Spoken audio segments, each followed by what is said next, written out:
అధ్యయనానికి ఆహ్వానం. అధ్యయన అభిలాషులకు శుభోదయ దివ్యాశీస్సులు. యోహాను సువార్త తొలి అధ్యాయం 10వ వచనాన్ని ఈవేళ మనం విశ్లేషణ చేసుకోబోతూ ఉన్నాం. 10వ వచనం ఇలా ఉంటుంది: ఆయన లోకములో ఉండెను, లోకము ఆయన మూలముగా కలిగెను, కానీ లోకము ఆయనను ఎరిగి ఉండలేదు. ఇది 10వ వచనం. దీనిలో ఆయన అనే మాట లేక పదం, ఆయన అనే పదం ముమ్మారు మనకు కనిపిస్తుంది. అదే సమయంలో లోకము అనే ఆ పదం కూడా ముమ్మారు కనిపిస్తుంది. ఆయన లోకములో ఉండెను, లోకము ఆయన మూలముగా కలిగెను, లోకము ఆయనను ఎరిగి ఉండలేదు. ఇది వాక్యం. మనం యోహాను సువార్తను గ్రీకు వ్యాకరణ నేపథ్యంలో నుంచి చెప్పుకుంటున్నాం కాబట్టి ఈ పాటికి మీకు అది మనసుకు స్ఫురించి ఉంటుందని నేను అనుకుంటూ ఉన్నాను. లైవ్లోకి చేరి వచ్చిన ప్రియ బిడ్డలకు ఆహ్వానాశీస్సులు అందిస్తూ ఉన్నాను. బిడ్డలు Kavitha Nitla, Ramesh David Nitla and family, అలాగే బిడ్డ రామేశ్వరరావు ఎల్లమెల్లి. నాయనా, ఎలా ఉన్నారు మీరు? ఈ యుద్ధ నేపథ్యంలో బాగున్నారని విశ్వసించి వందనాలు ఆచరిస్తున్నాను దేవునికి. ఓకే, గ్రీకు పదాలు ఏది ప్రత్యేకంగా 2 పదాలు, ఏన్ ఎగెనెటో, ఉండెను, కలిగెను. క్రాంతి కూడా లైవ్లో ఉన్నాడు. అలాగే వరప్రసాద్ బిడ్డలకు కూడా ఆహ్వానాశీస్సులు. సో వాటి గురించి మళ్ళీ చెప్పాల్సిన అవసరం లేదనుకుంటాను. ఏన్ అంటే ఉంది. ఎగెనెటో అంటే కలిగింది, ఉన్నది, ఉద్భవించింది అని. ఈ వాక్యం మళ్ళీ మనం జాగ్రత్తగా మా founding committee member bishop Victor Paul Rebba తనకు కూడా ఆహ్వానాశీస్సులు అందిస్తూ ఉన్నాను.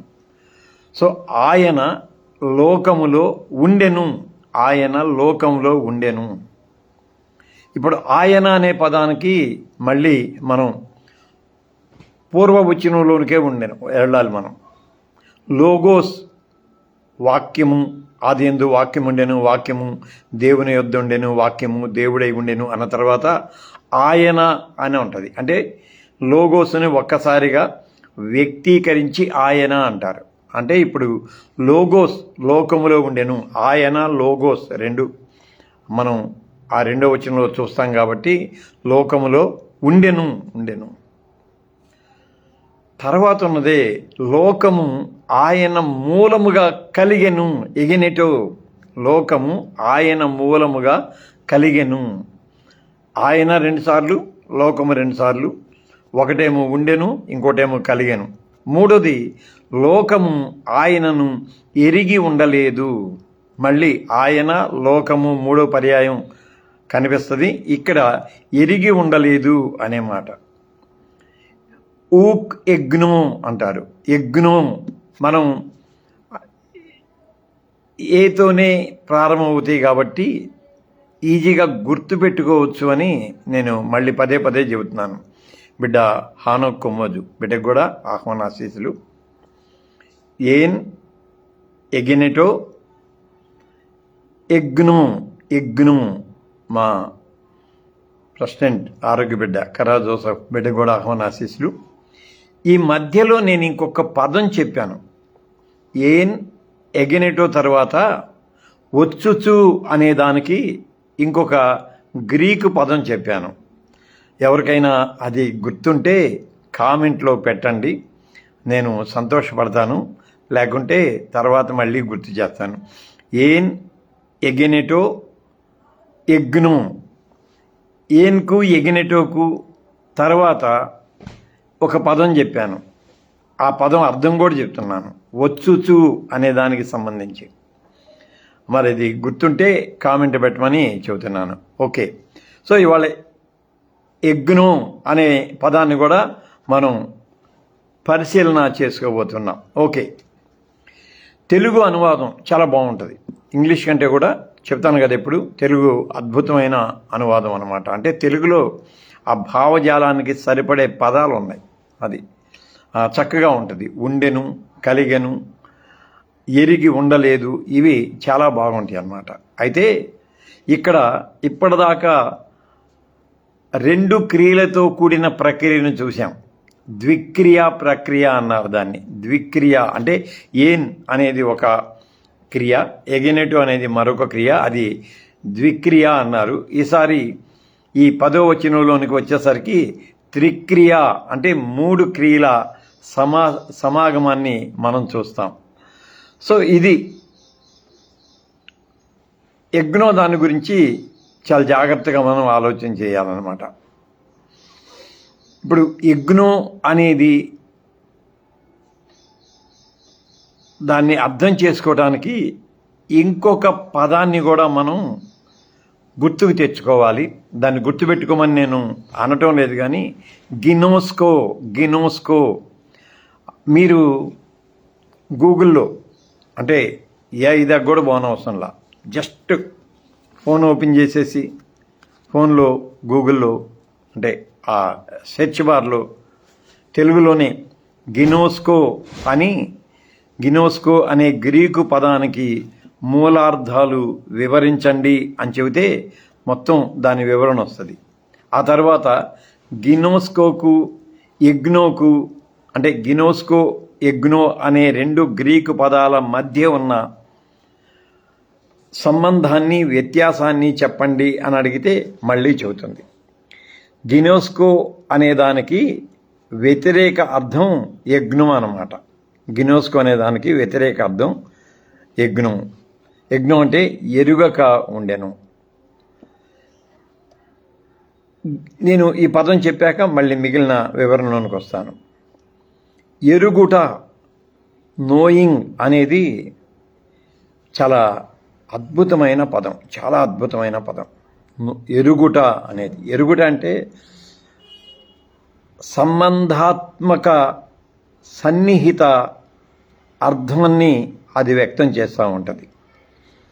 పలానా వాళ్ళు తెలుసా అంటే నాకెందుకు తెలుసు, బాగా తెలుసు అని అంటాం కదా, అది ఎరుగుట అంటే. బాగా తెలుసు అంటే నాకు వారితో అత్యంత సన్నిహిత సంబంధం ఉన్నది అని వ్యక్తం చేయటం, అది ఎరుగుట. దీనికి హీబ్రూలో ఒక మంచి పదం ఉంటుంది. నేను ఆదికాండం చెప్పేప్పుడు ఆ పదాన్ని చెప్పాను. యాదా అంటారు, లేకపోతే యాదా అని అంటారు. యాదా అంటే ఎరుగుట. అబ్రహాము దేవుని ఎరిగెను, అది అతనికి నీతిగా ఎంచబడెను. ఆ నేపథ్యంలోంచి మనం చెప్పుకోవచ్చు. ఇక్కడ కొంచెం అంటే ఎరుగుట అనే పదం భార్యాభర్తల మధ్య ఉండే శారీరక, మానసిక, భావోద్వేగ సంపూర్ణతని వ్యక్తపరుస్తూ ఉంటుంది. అంటే భార్యాభర్తల మధ్య ఎరుగుట అనేది ఏంటంటే అది భౌతికంగా, మానసికంగా, మళ్ళీ భావోద్వేగ పరంగా పరిపూర్ణంగా కలిగి ఉండడం, అది యాదా అనేది. తమ్ముడు జాకబ్ దర్శనపు తమ్ముడికి కూడా ఆహ్వానాశీస్సులు అందిస్తూ ఉన్నాను. ఇక్కడ ఇప్పుడు అంటే ఎరుగుట అనే పదం చెప్పాను కదా, గినోస్కో అనే దానికి ఆ ఎరుగుట అనే భావం ఉంటుంది.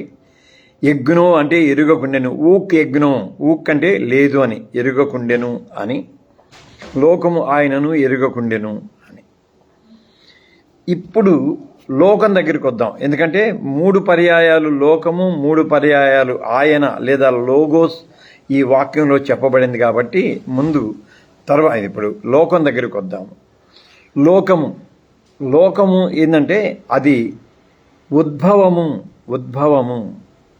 ఉద్భవము అనేది కలిగినది. మనకి దీంట్లో ఈ వాక్యంలో అదే ఉంటుంది. లోకము ఆయన మూలముగా కలిగెను, అది ఉద్భవము. అయితే ఆయన లేదా లోగోస్ అనేది ఏంటంటే అది ఉద్భవానికి మూలము, ఉద్భవానికి ఆధారము, ఉద్భవానికి అనాదిగా ఉన్న అస్తిత్వము అది. అందుకని ఏన్ ఎగెనెటో ఉండెను కలిగెను అని. సో ఉద్భవములో ఇక్కడ లోకములో ఒకసారి పైకి వెళ్తాను నేను. ఆయన లోకములో ఉండెను అనంటే లోకంతో పాటు ఆయన సన్నిధి లోకములో ఉన్నది. ఇది చాలా జాగ్రత్తగా మనం విశ్లేషణ చేయాలి. క్రింద మళ్ళీ నేను దాని వివరణ చెబుతాను. లోకములో ఆయన నిత్య సన్నిధి ఉన్నది.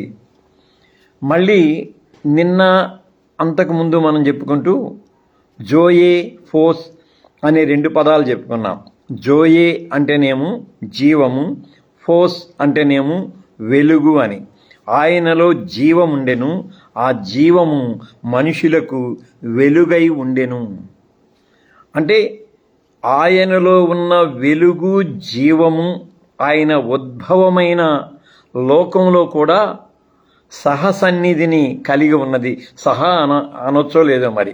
ఆయన సన్నిధిని లోకంలో నింపింది. అందుకని ఆయన లోకములో ఉండెను. ఉద్భవానికి పూర్వమే ఉనికిలో నిరంతర అస్తిత్వములో ఉన్న ఆయన లేదా లోగోస్ ఉద్భవ అనంతరం కూడా ఉద్భవాన్ని తాను కలుగ చేశాడు గనుక తన సన్నిధి ఉద్భవంలో కూడా ఉన్నది అని చెప్పేసి.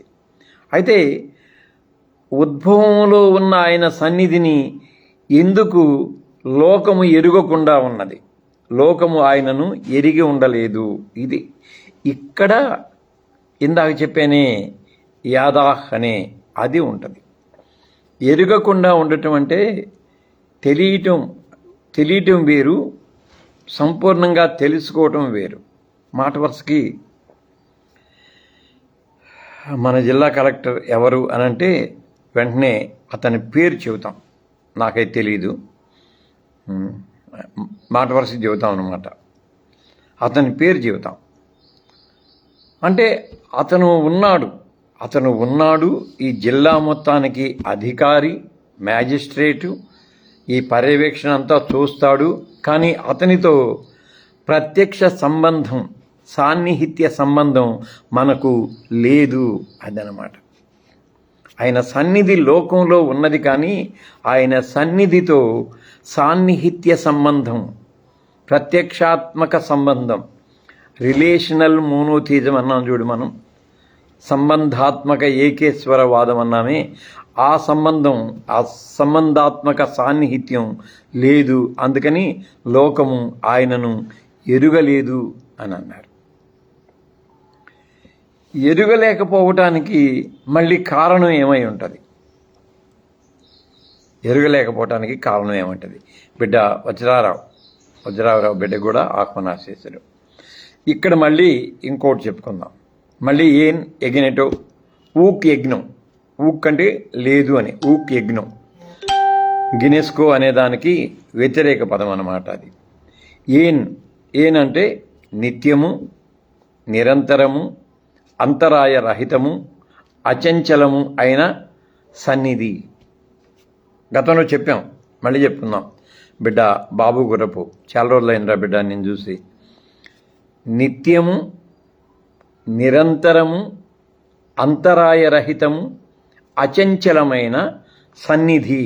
దానిని ఏన్ ఉండెను అనే దానికి మనం అన్వయించుకుంటాం. కలిగెను లేక ఎగెనెటో కాలంలో, స్థలములు, సందర్భములు ఉద్భవించినది. కాల స్థల సందర్భ సహిత ఉద్భవం ఏదైతే ఉన్నదో అది ఎగెనెటో. ఇప్పుడు ఊకెగ్నో లేకపోతే ఇగ్నో అనేది అది గుర్తించడం కాదు, గుర్తించిన దానితో సన్నిహిత సత్సంబంధాన్ని కలిగి ఉండకపోవటం అంటే సంబంధం యొక్క వైఫల్యం అన్నమాట. అందుకని లోకములో ఆయన ఉన్నప్పటికీ లోకము ఆయనను గుర్తించలేకపోవటానికి ఆ సత్సంబంధాన్ని కలిగి లేదు అని చెప్పేసి. సో దీన్ని మళ్ళీ మనం అధ్యయనంలో ఎలా చెప్పుకోవచ్చు అంటే, సృష్టి దేవ సన్నిధి నిండిన క్షేత్రము అందాం. సృష్టిని దేవ సన్నిధి సహిత క్షేత్రము అందాం. మళ్ళీ సృష్టించబడిన సర్వ సమగ్రతగా ఆయన ఉద్భావన చెబుతాం. ఆయన మూలముగా కలిగినవన్నీ అంటే అది సృష్టి, కానీ దేవ గుణలక్షణాల సర్వ సమగ్రత యొక్క ఫలితం కలిగినది లోకము. అయితే ఎరుగకుండుట అనేదాన్ని పరాయీకరణలో పడిన పతిత మానవ లోకము అన్నాం. పరాయీకరణలో అంటే తన ఎదురుగా ఉన్నదానితో సంబంధపడకుండా వేరే వాటితో సంబంధపడటం ఉన్నదే అది.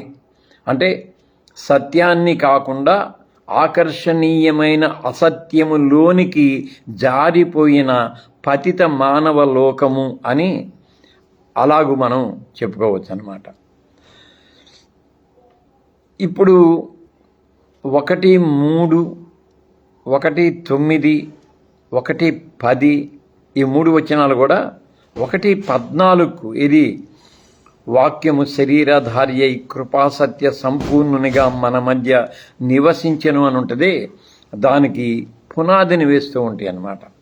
ఈ ఒకదాంతో ఒకటి లింక్ అవుతూ ఉంటాయి. ఇక్కడ మళ్ళీ ఇంకొక విషయాన్ని చెప్పుకొని మనం ఇవాల్టి అధ్యయనాన్ని ముగిద్దాం. ఇంకోటి ఏంటంటే స్థాయి భేదాలను గురించి చెప్పుకున్నాం. స్థాయి భేదాలని అంటే లోకం యొక్క స్థాయి, సత్యదేవుని స్థాయి, లోకములోని మానవుల స్థాయి, ఈ మూడింటి స్థాయి భేదాన్ని గురించి చెప్పుకుందాం. సరే, లోగోస్ అనంటే వాక్కు లేదా ఆయన స్వయంభూ అనే పదాన్ని వాడుకున్నాం. తనకు తానుగా అస్తిత్వంలో ఉన్న నిత్య సత్యము, తనకు తాను అస్తిత్వంలో ఉన్న నిత్య సత్యము అంటే స్వయంభూ. అసలు దేనికైనా కారణం అంటూ ఉంటే ప్రతి చర్య యొక్క కారణాన్ని, ప్రతి చర్య యొక్క ఫలితాన్ని తనలోనే ఇముడ్చుకున్నవాడు అని చెప్పవచ్చు. అందుకని స్వయంభూ అన్నాం. ప్రతి చర్య యొక్క మూలాన్ని, ఫలితాన్ని రెండింటినీ తనలోనే కలిగి ఉన్న ఉనికి, అది స్వయంభూ. అదే లోకం యొక్క స్థాయి దగ్గరికి వచ్చేసరికి అది ఆధారభూతమైనది. దాని మూలం లోగోస్లో ఉన్నది, లోగోస్ మీద ఆధారపడి ఉంటుంది. అది ఆధారభూతమైనది. మళ్ళీ మానవుని దగ్గరికి వచ్చేసరికి లోకం తనకంటే ముందే ఉన్నది. అంటే ఇది కొంచెం జాగ్రత్తగా అందాం. అంటే లోకం లోగోస్ మీద ఆధారపడినది అయినప్పటికీ లోకం మానవుని కంటే ముందే ఉన్నది. అంటే సృష్టిలో మానవుడు చివర జనించిన వాడు కాబట్టి దానికి ముందే ఆ కాస్మోస్ లోకము ఉద్భవించింది. అందుకని అప్పుడు లోకము యొక్క కాలస్థల పరిధికి పరిమితికి లోబడినవాడు మానవుడు. ఈ స్థాయి భేదాన్ని మనం జాగ్రత్తగా ఈ వాక్యానికి అన్వయించుకోవాలి. ఇప్పుడు కాలం దగ్గరికి వద్దాం. కాలం అంటే కొలత. కాలం అంటే నేను అంతే అంటాను, కాలం అంటే కొలత. ఎందుకు కొలత అంటానంటే నేను జనించిన తేదీ దగ్గర నుండి నా జీవితం ప్రారంభమవుతూ ఉంటుంది. అంటే నా జీవితాన్ని లెక్క వేసేది కాలం కాబట్టి. సో ఇప్పుడు లోగోస్ దగ్గరికి వెళ్తే అది కాలానికి అతీతమైనది. ఎందుకంటే కాలానికి ముందు ఉన్నది, ఇంకా చెప్పాలంటే కాలానికి మూలమైనది. లోకం దగ్గరికి వచ్చేసరికి కాలంతో ఆరంభమైంది, మళ్ళీ కాలానికి లోబడినది. కాలంతో ఆరంభమై కాలానికి లోబడినది లోకం, దాని స్థాయి అది. మానవుని దగ్గరికి వచ్చేసరికి లోకము కాలము ఈ రెండింటికి లోబడి ఈ రెండింటి పరిధిలోనికి తన పరిమిత అస్తిత్వాన్ని తీసుకొని వచ్చేది అని. ఆ తర్వాత నైతికత గురించి మాట్లాడుకుందాం. నైతికత గురించి లేకపోతే నైతికత అనే కంటే ఆ విశిష్ట లక్షణాల గురించి మాట్లాడుకుందాం. లోగోస్ జీవము, వెలుగు, సత్యము, ఇవి ఆ విశిష్ట లక్షణాలు. కాకపోతే జీవాన్ని, వెలుగును, సత్యాన్ని మనం దైవ నైతికతగా వ్యక్తపరుస్తూ ఉన్నాం. లోకం దగ్గరికి వచ్చేసరికి పతనము, చీకటి, అజ్ఞానము ఉన్నది. ఈ మూడు అంటే పతనము, చీకటి, అజ్ఞానము, ఈ మూడు దేవ విముఖతలోనికి లోకాన్ని నెట్టివేస్తూ ఉన్నాయి. దేవ విముఖతలోనికి నెట్టివేస్తున్నాయి. ఇక్కడ మానవుడు వీటన్నింటి మధ్య కొట్టుమిట్టాడుతూ ఉన్నాడు. ఇది స్థాయి భేదం. సరే, ఇప్పుడు లోకం అనే పదం, కాస్మోస్ అనే మాట వాడాడు కాబట్టి లోకం అనే పదం 3 సార్లు ఇక్కడ చెప్పబడింది కాబట్టి యోహాను సువార్తలో లోకం అనే పదాన్ని 2 అర్థాల్లో నుంచి, బోత్ పాజిటివ్ అండ్ నెగిటివ్ 2 కోణాల్లో నుంచి కూడా మనం పరిశీలన చేయొచ్చు. ఒకటేంటంటే అది దేవుని సృష్టి లేక దేవ కార్యము, దేవ వాక్కు చర్య ఫలితము, అది ఆయన మూలంగా కలిగను అనేది. మళ్ళీ లోకము అనేది ఏంటంటే వ్యవస్థీకృతమైన మానవ పరిస్థితి, దేవునికి విరోధంగా వ్యవస్థీకృతమైన మానవ పరిస్థితి. ఒకటేమో సృష్టి స్థితి, మరొకటేమో విరోధంగా దేవ విరోధ వ్యవస్థీకృత మానవ పరిస్థితి. ఈ 2 అర్థాల్లో కూడా లోకాన్ని వ్యక్తపరుస్తూ ఉంటాడు యోహాను. సో ఇక్కడికి ఆపేసుకుందాం మనం, ఎందుకంటే 2వ భాగం ఉంది కానీ ఆ 2వ భాగాన్ని మరొక కోణం నుంచి మనం విశ్లేషణ చేసుకోవాలి. రేపు దానిని మనం చెప్పుకుందాం. అయితే ఆ మాట ఎవరికి గుర్తులేదు. యాకోబు బిడ్డ పోయి, యాకోబు బిడ్డ కూడా ఆహ్వానాశిస్సులు. ఏన్ ఎగనెటో యజ్ఞు. ఇంకొక మాట చెప్పాను, ఆ మాట ఏ మీదే వస్తుంది. అది వచ్చుచు అనే దానికి గ్రీకు పదం వచ్చుచు, ఏల్థేన్. ఇప్పుడు గుర్తుంటుంది అనుకుంటాను. ఏన్ ఎగనెటో ఏల్థేన్ యజ్ఞు. ఎందుకు ఏల్థేన్ అనే దాన్ని, అది లోకములోనికి వచ్చుచు ఉన్నది అన్నప్పుడు ఆ వచ్చుచు అనే దానికి ఏల్థేన్ అనే ఆ గ్రీకు పదాన్ని చెప్పాను. దాన్ని మళ్ళీ తర్వాత దిగువ వచనాల్లో మనం ఉదహరించుకుంటాం కాబట్టి జస్ట్ గుర్తు చేసుకుంటున్నాను. ఓకే, 4 పదాలు. ఏన్ నిత్యత్వము ఉన్నది, ఎగినటో ఉద్భవము కలిగినది, యజ్ఞు గ్రహించకున్నది, ఏల్థేన్ వచ్చుచూ ఉన్నది. లైవ్లో ఉన్న బిడ్డలందరూ కూడా వందనాశీస్సులు. బిడ్డలు కవిత Nittala, Ramesh David Nittala and family, అలాగే మా ఫౌండింగ్ కమిటీ మెంబర్ బిడ్డ విక్టర్పాల్ రెబ్బ, తర్వాత రామేశ్వరరావు ఎల్లమల్లి బిడ్డ కువైట్ నుండి చూస్తూ ఉన్నాడు. ఆ తర్వాత వజ్రారావు, బాబు గుర్రపు, తర్వాత క్రాంతి, వరప్రసాద్, యాకోబు, మా ఆస్థాన ఫోటోగ్రాఫర్ వెంకట్, మా ప్రెసిడెంట్ ఆరోగ్య బిడ్డ కర్రా జోసెఫ్, అందరికీ హృదయపూర్వకమైన వందనాశీస్సులు చెల్లిస్తూ ఉన్నాను. ఇంకెవరైనా ఉన్నారా మర్చిపోతే? తమ్ముడు జాకబ్ దర్శనపు, అలాగే బిడ్డ హానో కొమ్మోజు, అందరికీ హృదయపూర్వకమైన వందనాశీస్సులు చెల్లిస్తున్నాను. రేపు తరువాతి భాగాన్ని మనం విశ్లేషణ చేసుకుందాం. అందాక సెలవు.